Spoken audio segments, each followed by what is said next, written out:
Warahmatullahi wabarakatuh. Waalaikumsalam warahmatullahi wabarakatuh.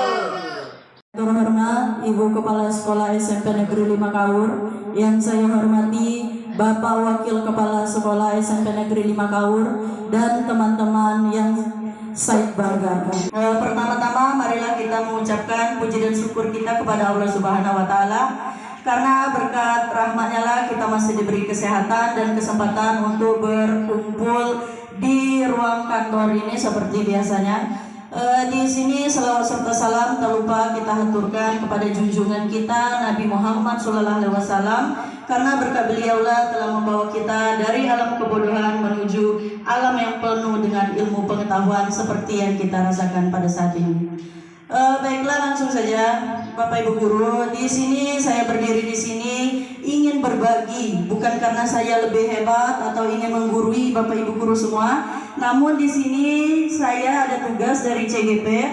Di situ penyebaran pemahaman dan pengalaman penerapan budaya positif yang sesuai dengan modul 1.4. Berikutnya, konsep utama modul 1.4 budaya positif ini ada 7. Yang pertama, perubahan paradigma pelajaran. Yang kedua, disiplin positif. Ketiga, kebutuhan dasar manusia. 4, motivasi perilaku manusia. 5, posisi kontrol restitusi. 6, keyakinan kelas. Dan 7, segitiga restitusi. Yang pertama, pembelajaran dengan paradigma baru. Pembelajaran dengan paradigma baru adalah pembelajaran yang dirancang berdasarkan prinsip berdiferensiasi, sehingga semua peserta didik belajar sesuai dengan kebutuhan dasarnya, serta tahap perkembangan sesuai dengan psikologi modern untuk mewujudkan profil pelajar Pancasila. Di sini maksudnya pelajaran berdiferensiasi menurut Ki Hajar Dewantara. Di dalam pembelajaran itu kita bersifat menuntun. Di dalam pembelajaran kita harus berpihak kepada anak, di mana kita harus memahami betul apa saja kebutuhan yang dibutuhkan oleh anak di dalam pembelajaran tersebut. Misalnya menggunakan media pembelajaran yang menyenangkan. Kita harus paham betul apa karakter anak itu, apa kesukaan anak itu, apakah dia metode pembelajarannya misalnya auditory, visual, atau kinestetik. Di situ harus kita pahami sehingga akan tercipta pembelajaran yang berpihak kepada murid. Di sini tadi kalau kita pembelajaran kita berpihak pada murid, maka akan terwujudlah nilai-nilai profil Pancasila yang dimiliki oleh peserta didik atau murid kita. Yang pertama, beriman, bertakwa kepada Tuhan Yang Maha Esa, dan berakhlak mulia. Untuk yang beriman, bertakwa kepada Tuhan Yang Maha Esa ini sudah kita lakukan di SMP kita ini. Yang pertama seperti kegiatan Jumat Religi, terus mengawali kegiatan pembelajaran dengan doa dan mengakhiri pembelajaran dengan doa. Yang kedua, berkebinekaan global. Nah, berkebinekaan global ini maksudnya berkebudayaan. Negara kita kan berkebudayaan yang banyak, jadi harus saling menghargai, harus saling toleransi antara perbedaan-perbedaan yang ada di antara peserta didik kita. Misalnya di sini ada yang seperti kita, ada yang dari Batak, ada yang dari Pagar Alam, ada asli Kaur. Di situ kan budaya kita berbeda. Namun dalam berkebinekaan global kita harus satu, kita harus saling menghargai. Inilah yang harus kita contohkan kepada anak murid kita atau peserta didik kita. Yang berikutnya, bergotong royong. Di dalam bergotong royong kita mengajarkan peserta didik kita untuk bekerja sama. Karena pada dasarnya kita adalah makhluk sosial yang tidak bisa hidup sendiri, harus berdampingan dan butuh juga kerjasama dengan orang lain. Hal ini harus kita tanamkan kepada siswa-siswa kita. Yang berikutnya, mandiri. Di dalam mandiri ini peserta didik kita harus mampu bertanggung jawab atas pelajaran-pelajaran yang ia terima. Berikutnya lagi, bernalar kritis. Dan yang terakhir itu kreatif. Siswa kita dituntut untuk kreatif itu maksudnya ada hal-hal baru yang diciptakan. Misalnya kalau pembelajaran bahasa Indonesia, siswa mampu, dia kreatif menciptakan puisi. Oke, yang berikutnya, di sini ada miskonsepsi tentang teori kontrol. Oke, Bapak Ibu Guru, sebelum saya lanjut ke miskonsepsi tentang teori kontrol, jika saya bilang SMP Negeri 5 Kaur, apa yel-yel kita mesti ingat? SMP Negeri 5 Kaur, yes. Oke, SMP 5 bisa. Oke, kalau saya bilang SMP Negeri 5 Kaur, jawabnya? Oke, yes, oke, SMP 5 Kaur bisa. Oke, saya ulangi sekali lagi semua, SMP Negeri 5 Kaur.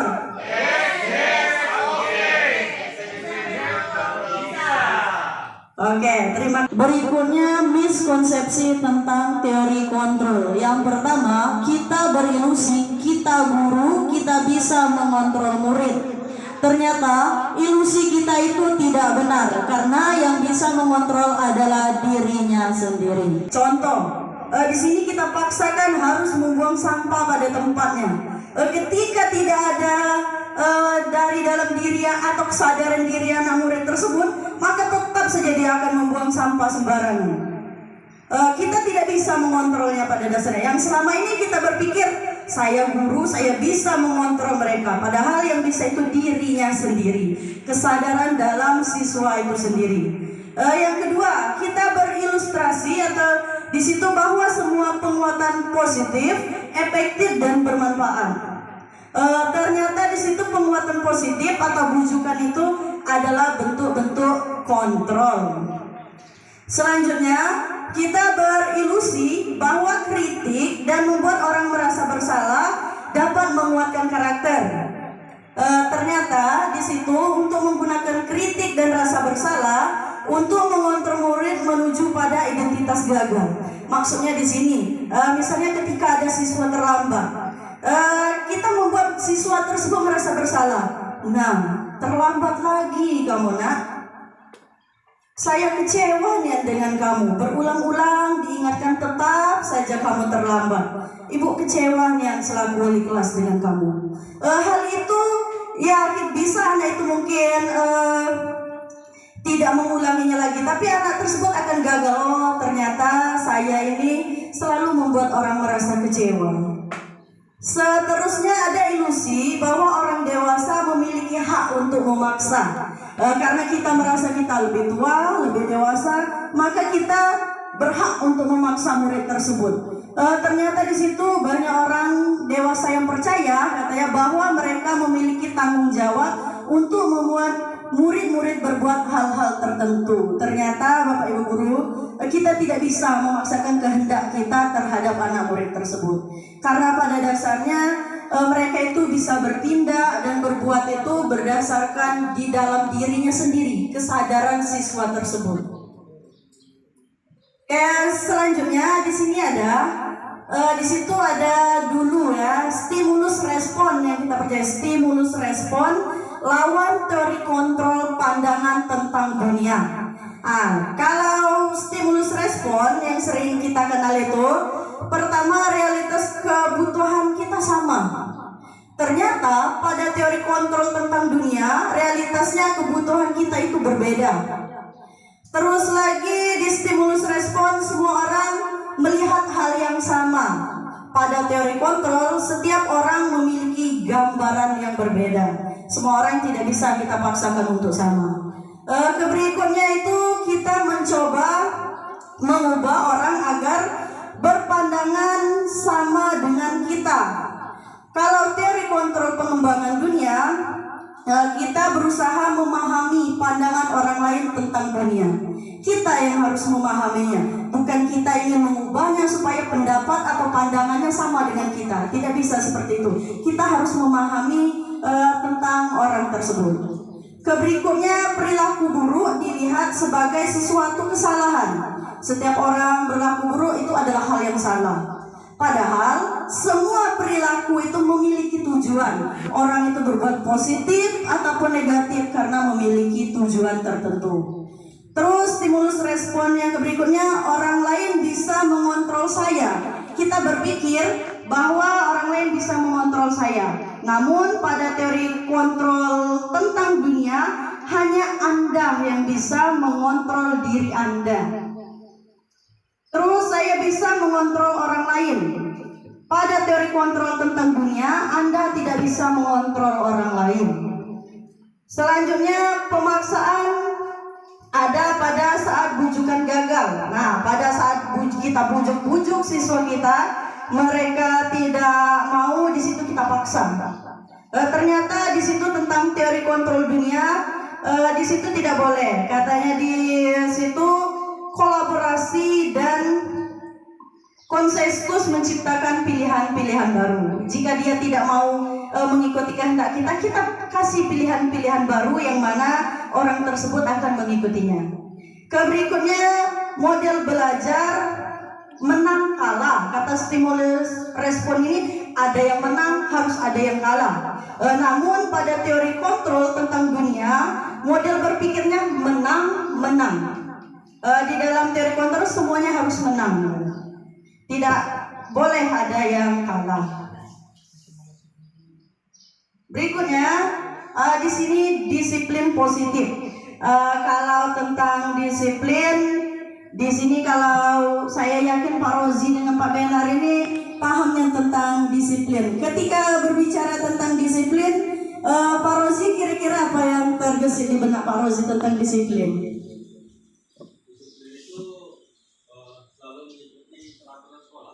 Disiplin itu selalu mengikuti peraturan sekolah. Oke, bagus sekali Pak Rozi ya. Kalau Pak Benar, kira-kira kalau disiplin itu menurut Pak Benar apa? Disiplin itu ya hampir sama dengan yang disampaikan Pak Waka. Menuruti apa yang menjadi aturan dan tata tertib agar tercipta ketertiban dan juga keharmonisan. Ya, ketika pada mendengar kata disiplin itu patuh ya. Kita bilang patuh kepada aturan-aturan atau tata tertib yang ada di sekolah. Di sini ada pengertian disiplin. Kata disiplin itu berasal dari kata Latin discipline, artinya latihan atau pendidikan dalam mengembangkan harkat, spiritualitas dan kepribadian. Di sini disiplin dapat diartikan disiplin dari dalam diri anak tanpa hukuman dan hadiah. Nah, ini perbedaannya kata disiplin dengan disiplin positif. Kalau selama ini kita mendisiplinkan anak dengan hukuman ataupun dengan hadiah, namun pada disiplin positif kita menanamkan kesadaran diri terhadap anak tersebut. Di sini katanya perlu untuk diterapkan baik dalam lingkungan sekolah maupun lingkungan keluarga. Dengan penerapan disiplin positif diharapkan tidak terjadi kekerasan itu ya. Kekerasan itu harus dihindari. Lanjut, dari disiplin positif tadi inilah yang kita tuju pada anak itu memiliki nilai-nilai kebajikan. Nilai-nilai kebajikan secara universal meliputi hal-hal seperti anak itu berkeadilan, bertanggung jawab, jujur, bersyukur, lurus hati, berprinsip, integritas, kasih sayang, rajin, komitmen, percaya diri, sabar, dan masih banyak lagi hal yang lain. Disinilah maksudnya muara dari disiplin positif tadi. Anak-anak itu memiliki nilai-nilai secara universal tadi yang berhubungan dengan nilai-nilai profil pelajar Pancasila tadi. Nah, selanjutnya yang ketiga, kebutuhan dasar manusia. Kita sebagai manusia itu memiliki kebutuhan dasar. Kebutuhan dasar manusia adalah segala sesuatu yang kita lakukan untuk mendapatkan apa yang kita inginkan. Jadi di sini segala sesuatu yang kita lakukan itu pasti kita memiliki tujuan.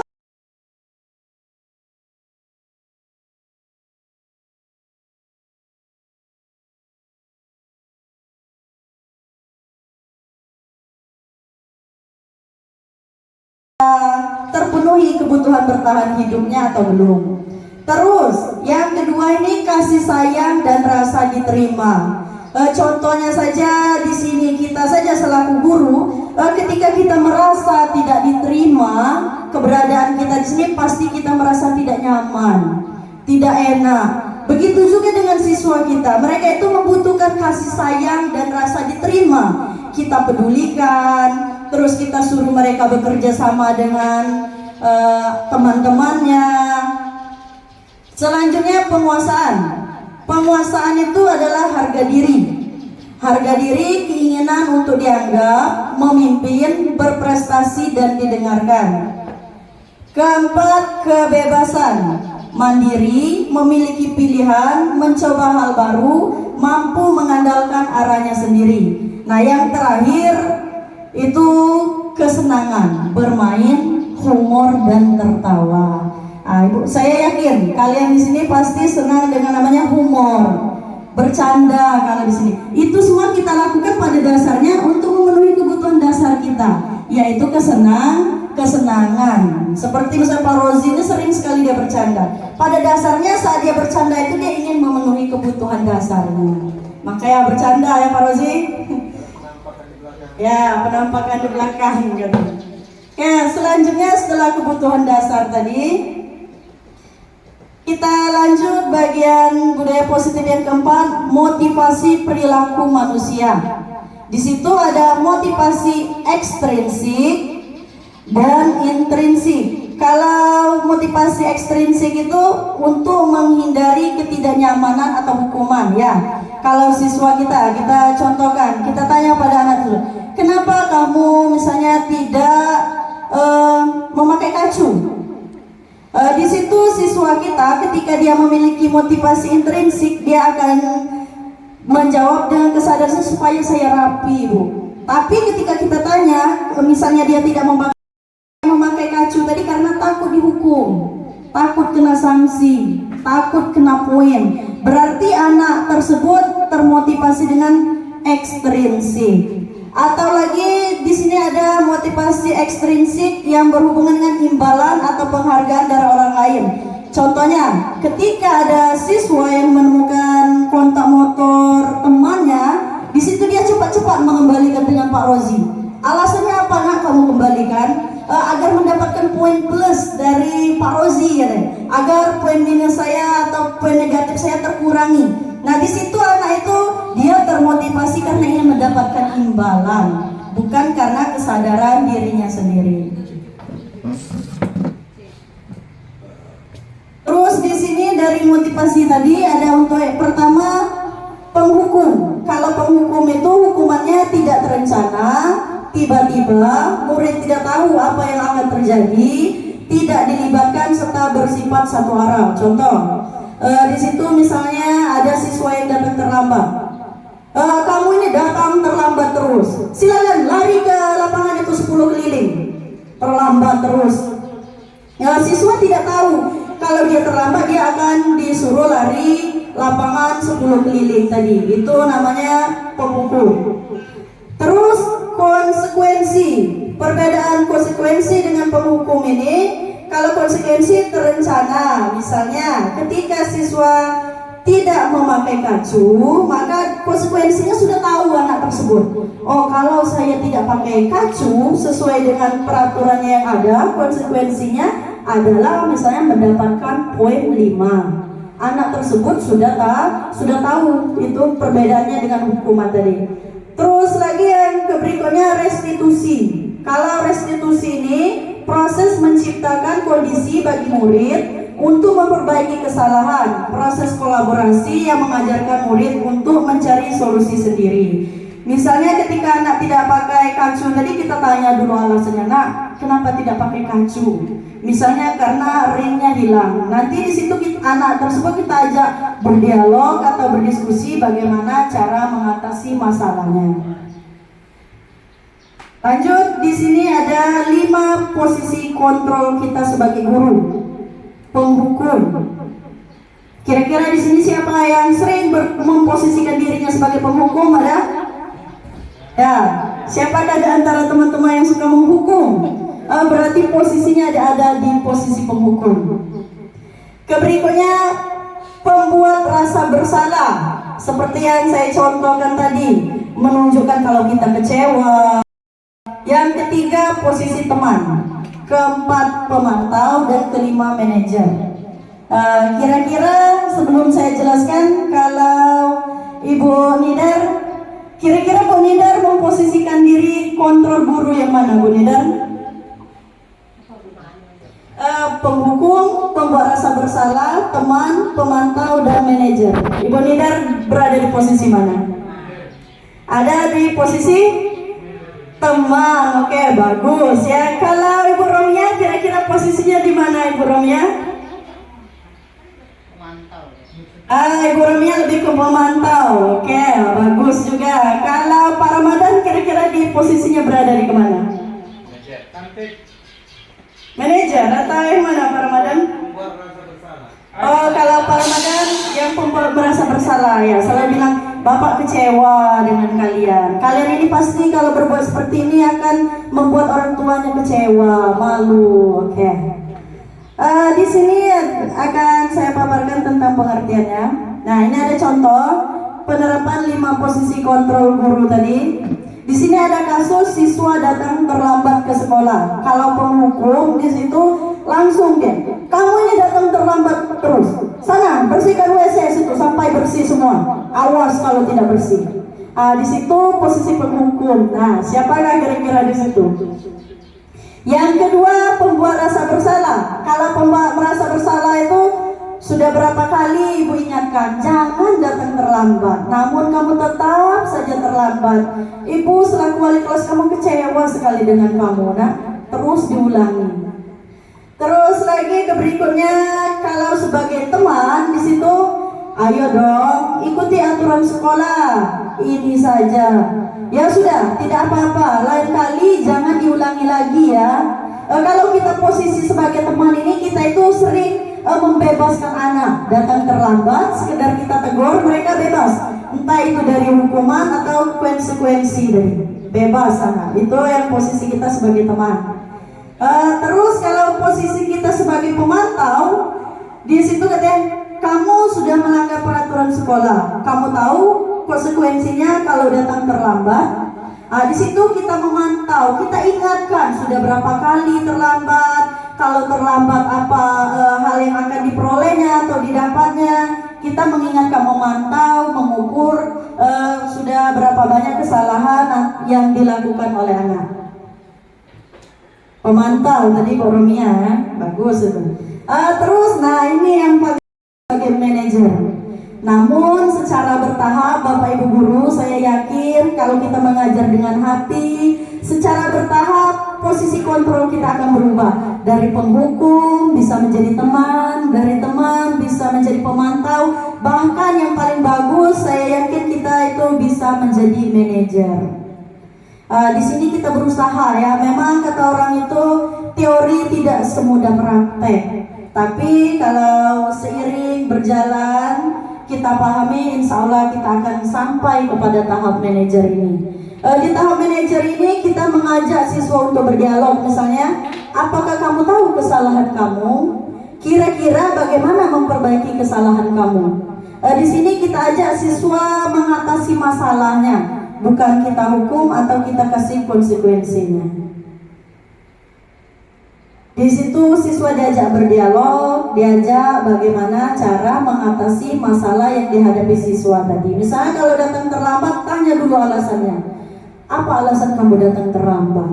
Apa karena bangunnya kesiangan? Atau karena anak tersebut pagi-pagi harus membantu orang tuanya dulu? Setelah kita tahu alasan anak tersebut datang terlambat, baru kita cari solusinya secara bersama-sama. Misalnya kalau datang terlambat karena main game terus, kita ajak bagaimana bisa tidak kamu jangan main game sampai larut malam. Di bawah jam 10 tidurlah agar tidak bangun kesiangan. Lanjut. Nah, di sini Bapak Ibu Guru coba perhatikan posisi kontrol apakah aku ketika saya kecewa sekali sama kamu. Oke, itu tadi posisi kontrol guru yang di posisi mana? Ketika ada guru yang berkata saya kecewa sekali sama kamu, posisi kontrol yang mana? Bersalah. Iya, betul sekali, membuat rasa bersalah. Terus di sini ini. Oke, manajer. Terus ayolah lakukan demi ibu bapak atau bapak Man. ya sebagai teman. Terus dasar kamu pemalas, datang terlambat terus. Sana lari lapangan 10 keliling. Menghukum. Oke. Saya yakin sekarang sudah tahu semua berada di posisi manakah saya. Ibu Nopi di posisi mana? Penghukum. Ya, terkadang kata parosi ada di semuanya, bergonta-ganti ya. Kayak namun lain kali yang lebih bagus itu posisi manajer. Ya, sesuai umur. Oke, yang keenam itu ada keyakinan kelas. Nah, ini yang sekarang sedang saya lihat banyak yang membuat tentang keyakinan kelas atau sering kita sebut dengan kesepakatan kelas. Sekarang saya mau tanya, mengapa keyakinan kelas? Kenapa bukan peraturan kelas? Kira-kira Ibu Depi, bagaimana kalau menurut Ibu Depi Marlina? Mengapa keyakinan kelas? Kenapa bukan peraturan kelas saja? Karena kalau keyakinan kelas itu kalau menurut saya memang dari hati anak-anak itulah.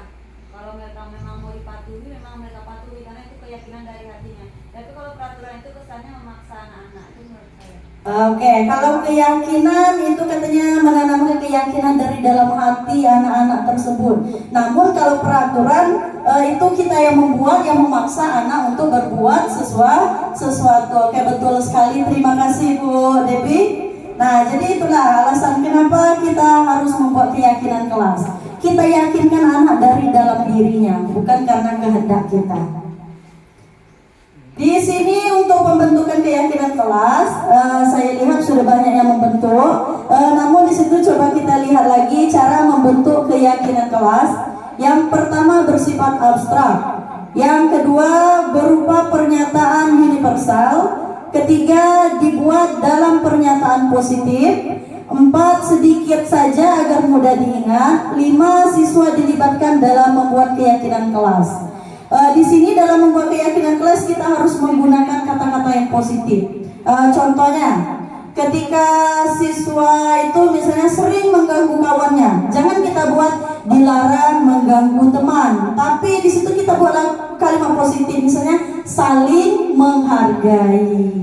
Atau anak yang suka keluar masuk kelas, di situ jangan kita tulis pelajaran berlangsung, tapi di situ kita buat izin kalau mau keluar kelas. Kita buat dengan kalimat-kalimat yang positif agar bisa tertanam dalam diri anak tersebut.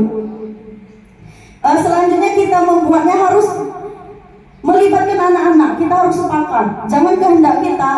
Contohnya kalau kita buat di situ misalnya kalau mau bertanya angkat tangan terlebih dahulu. Ketika anak-anak tidak sepakat, kita tidak boleh memaksakan.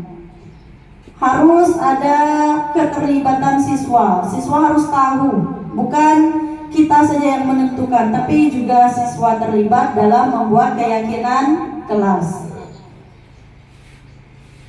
Juga di dalam membuat keyakinan kelas ini Bapak Ibu tidak ada sanksinya pada dasarnya. Misalnya ketika keluar kelas tanpa izin, kita denda anak tersebut, denda 2.000 misalnya, atau kita beri sanksi atau hukuman membersihkan WC. Itu tidak boleh. Tapi anak tersebut cobalah kita posisikan diri kita sebagai manajer, kita ajak berdialog. Apa penyebabnya sehingga ia keluar masuk kelas ketika ada gurunya? Yang ketujuh ini yang terakhir, segitiga restitusi. Oke. Pak Benar kira-kira pernah mendengar kata segitiga restitusi? Pernah, tapi belum mendengarkan penjelasannya. Oke, pernah. Kalau Pak Rosi? Oh, segitiga bermuda. Oke, kalau segitiga restitusi di sini, segitiga restitusi inilah Bapak Ibu guru. Ketika kita mau menerapkan posisi diri kita sebagai manajer tadi, kontrol manajer, kita harus menerapkan segitiga restitusi. Ini segitiga restitusi, suatu proses dialog agar dapat menghasilkan murid yang mandiri dan bertanggung jawab. Di sana yang pertama itu ada validasi tindakan yang salah. Yang pertama menstabilkan identitas, yang kedua validasi tindakan yang salah, dan yang ketiga menanyakan keyakinan.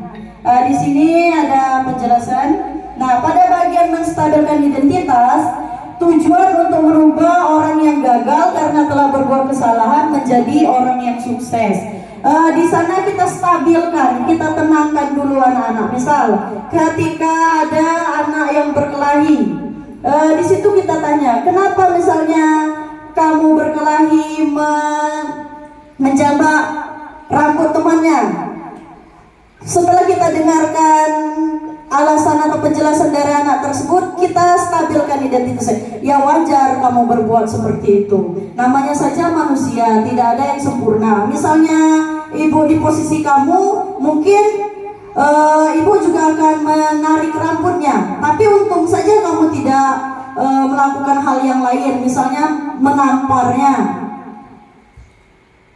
Terus setelah kita kasih penenangan, misalnya ketika dia berbuat salah, tadi kita bilang berbuat sesuatu kesalahan adalah hal yang wajar. Namanya manusia, tidak ada yang sempurna. Ketika kita sudah menstabilkan identitas anak tadi, barulah kita validasi tindakan yang salah. Nah, setelah itu kita harus memahami katanya kebutuhan dasar yang mendasari tindakan anak berbuat kesalahan tersebut. Kita harus memahami alasan anak melakukan hal tersebut sehingga anak merasa dipahami.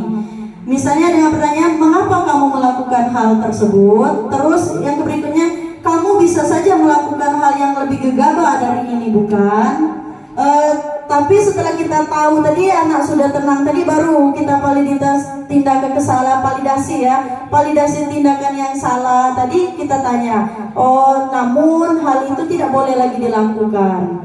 Menjambak rambut teman itu adalah perbuatan yang salah. Baru kita setelah stabil tadi kita validitas, kita sebutkan mana tindakan yang dilakukan anak tadi yang salah. Berikutnya yang ketiga, kita tanyakan keyakinan.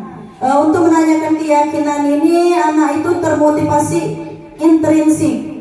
Pertanyaan, apakah kamu tahu tentang keyakinan kelas kita? Nah, ketika anak berkelahi tadi menjambak rambut teman, kita tanyakan, apakah kamu tahu keyakinan kelas kita? Keyakinan kelas mana yang sudah kamu langgar? Di situ pasti anak akan menjawab ketika sudah ada keyakinan kelas yang dibuat. Ya, saling menghargai. Misal, ketika kamu menjambak rambut temanmu, kamu menghargai kawannya tidak? Pasti anak tersebut akan sadar, oh iya, ternyata saya sudah melanggar, tidak meyakini keyakinan kelas. Baiklah Bapak Ibu, hanya itu saja yang dapat saya sampaikan. Saya akhiri. Wassalamualaikum warahmatullahi wabarakatuh. Waalaikumsalam warahmatullahi wabarakatuh.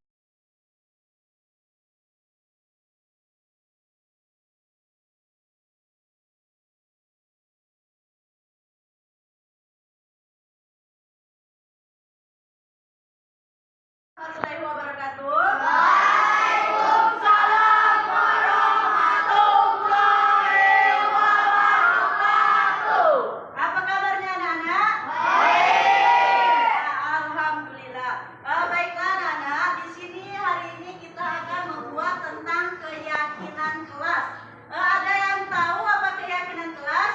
Tidak. Kayak belum tahu. Kalau peraturan kelas tahu? Tahu. Keyakinan kelas dengan peraturan itu tidak jauh beda. Kalau keyakinan kelas itu sesuatu yang kita yakini dalam diri kita masing-masing, sesuatu yang kita percaya, yang kita yakini apabila kita lakukan akan membawa hal-hal yang baik pada diri kita sendiri. Sedangkan kalau peraturan kelas tadi namanya saja peraturan, kita dituntut untuk mengikuti peraturan tersebut. Jika kita tidak mengikutinya, maka tadi kita akan diberi hukuman ataupun diberikan sanksi. Tapi kalau keyakinan tidak, itu sesuatu yang kita yakini dan akan membawa hal positif pada diri kita masing-masing. Sebagai contoh, misalnya kalau peraturan sekolah atau kelas kan dilarang membuang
satu keyakinan yang kamu yakini. Tuliskan, nanti satu per satu ditempel di sini.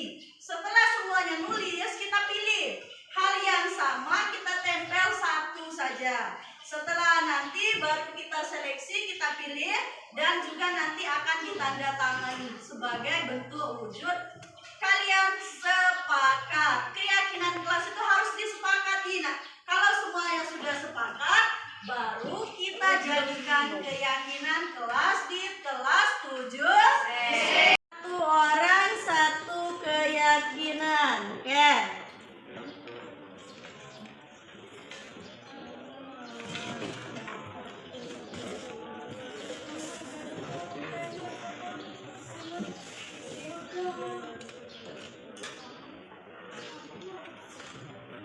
Open periksa.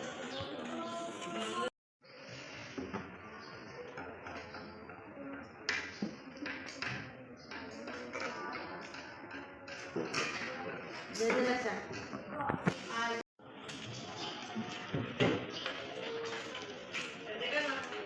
Ya, opsi.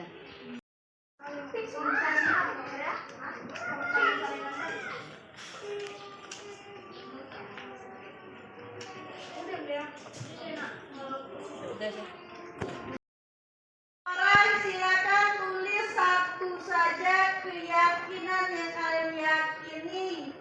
Silakan.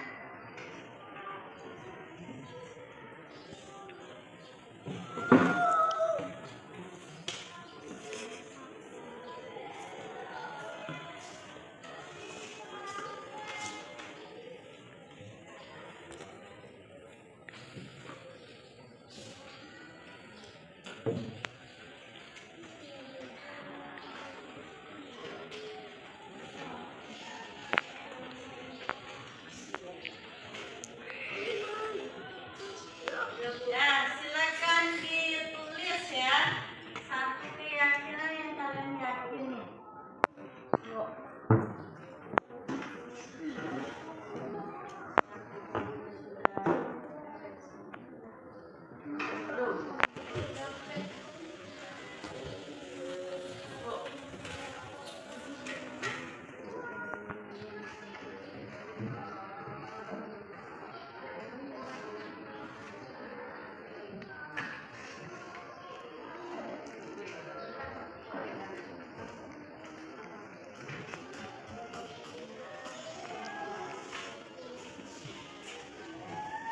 Silakan, kalau sudah nanti kita tempelkan, kita buat jadi keyakinan kelas.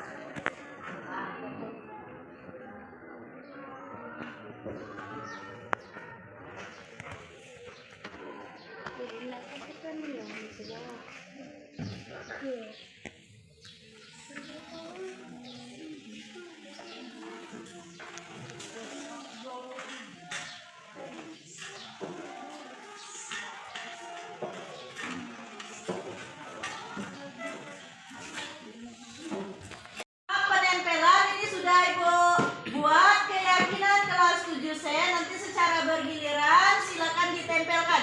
Mulai dari lesika ya, dari baris lesika diikuti baris belakangnya ya.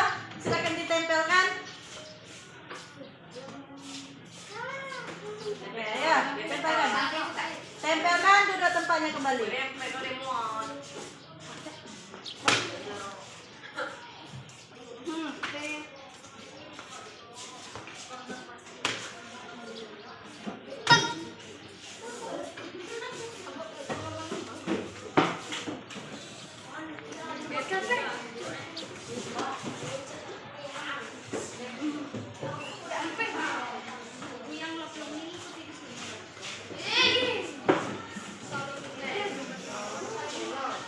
Terus saya susul barisan mana lagi ya? Oh, jatuh, tempelkan lagi.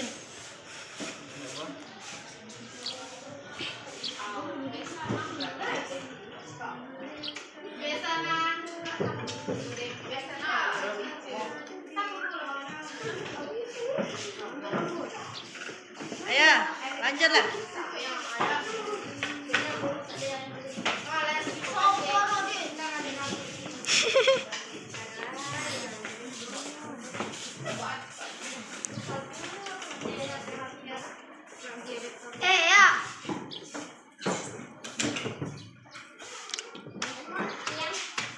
Pes.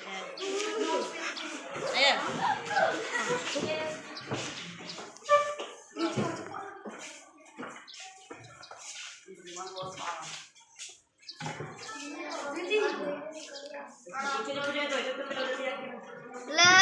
Selamat datang. Selamat datang di kelas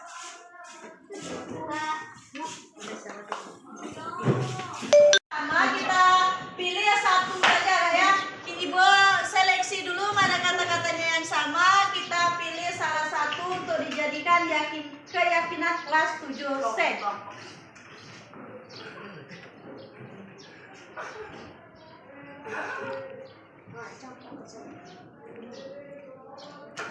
yang coba kita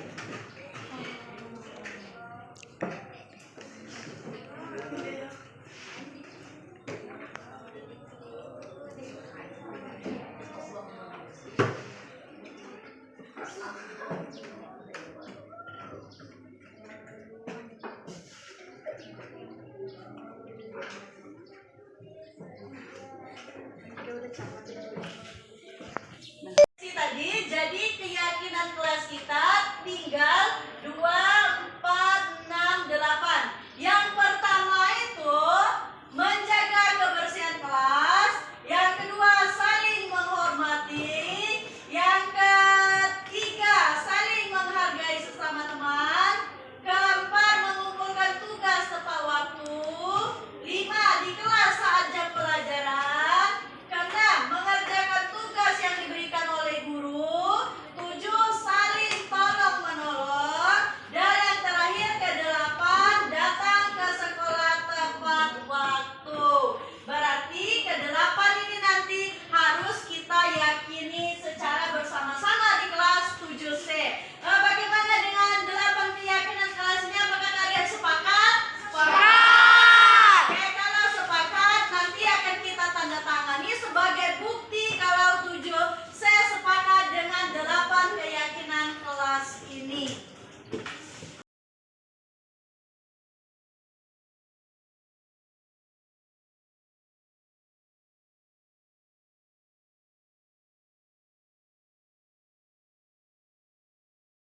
Perkenalkan, nama saya Deriski Pratama dari kelas 7C.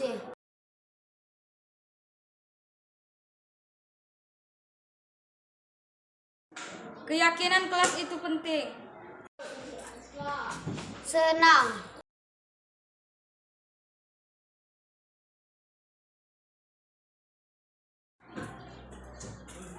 Agar menjadi orang yang disiplin.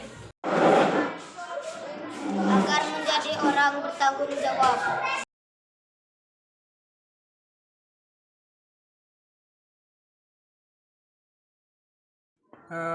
Perkenalkan, saya Benar Marihot SPD, guru Mapel IPS di SMP Negeri 5 Kaur, di mana Ibu Ice sebagai CGP ya. CGP, kami satu atap di sekolah ini, sama-sama mengajar di tempat yang sama. Tentang kegiatan Bu Ice sebagai seorang calon guru penggerak, dan khususnya untuk sesi pengimbasan budaya positif di lingkungan sekolah yang dilaksanakan Ibu Ice di SMP Negeri 5 Kaur. Ya, saya pribadi selaku guru yang sudah 26 tahun mengajar di tempat ini, ya sangat welcome dan senang dengan kegiatan itu. Karena gimana pun saat ini sekolah harus bergerak menuju implementasi kurikulum merdeka, dan salah satu yang harus dilakukan untuk itu, ya guru-gurunya harus menjadi guru penggerak, dan itu yang dilakukan Bu Ice saat ini untuk sesi penciptaan budaya positif. Ya memang memberikan manfaat yang positif, karena kegiatan itu kemarin membuka wawasan guru bahwa guru ternyata yang dipotret selama ini ada 5 karakter guru. Ada guru yang paling ideal itu adalah guru sebagai manajer ya, ada sebagai penghukum, ada sebagai rekan atau teman. Nah, ternyata melalui kegiatan kemarin, ya kita diharapkan agar bisa menjadi guru dengan posisi sebagai manajer untuk menggerakkan anak didik mengikuti pembelajaran sesuai dengan metode yang ada di kurikulum merdeka. Ya, kami sangat senang dan saya kira itu sangat bermanfaat untuk guru-guru di sini. Mudah-mudahan nanti pengimbasan itu membuat guru-guru yang lain, terutama yang muda-muda, akan tergerak, bergerak, dan menggerakkan. Terima kasih. Kiranya Bu Ice akan sukses terus, dan khususnya untuk CGP akan berhasil dengan baik dan akan menjadi inspirasi dan motivasi bagi rekan-rekan guru yang lain, terutama kelompok Z atau kelompok milenial. Sekian saja, terima kasih.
Bu.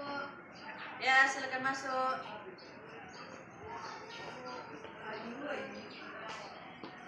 Ya, silakan duduk Aura. Ibu manggil saya, Bu. Iya, tadi Ibu memanggil Aura karena tadi Ibu dapat laporan dari beberapa kawannya katanya kalau Aura mengambil pena milik kawannya di dalam kelas. Apakah betul Aura? Enggak, Bu. Tadi katanya mereka melihat secara langsung kalau Aura yang sedang mengambil pena kawannya. Jadi Aura harus jujur. Apakah betul Aura mengambil pena kawannya? Iya, Bu. Ya, hal itu wajar dilakukan. Namanya saja manusia pasti pernah melakukan kesalahan, namun jangan diulangi lagi. Dan Ibu yakin Aura melakukan itu pasti karena Aura memiliki alasan. Apa alasan Aura mengambil pena milik kawannya? Saya senang, Bu, melihat teman mencari-cari penanya. Oh, Aura senang ketika melihat kawannya sibuk mencari-cari pena. Namun Aura tahu tidak kalau Aura mengambil pena milik kawannya berarti Aura sudah melanggar keyakinan kelas. Keyakinan kelas apa kira-kira yang sudah Aura langgar? Mengambil barang teman tanpa izin. Nah, mengambil barang teman tanpa izin berarti hal itu tidak boleh dilakukan. Namun pasti ada cara untuk mengatasi masalah tersebut. Apakah Aura punya gagasan atau cara untuk mengatasi masalah yang Aura hadapi? Mengembalikan pena dan meminta maaf. Yakin Aura mau mengembalikan penanya dan meminta maaf sama teman-temannya? Yakin, Bu. Oke, kalau begitu silakan Aura kembalikan pena kawan-kawannya yang sudah diambil tadi dan bilang kalau kamu meminta maaf dan tidak akan mengulanginya lagi. Aura siap? Siap, Bu. Oke, silakan kembali ke kelasnya lagi ya Aura, jangan diulangi lagi. Ya, Bu. Maaf ya, Bu. Ya. Di sini.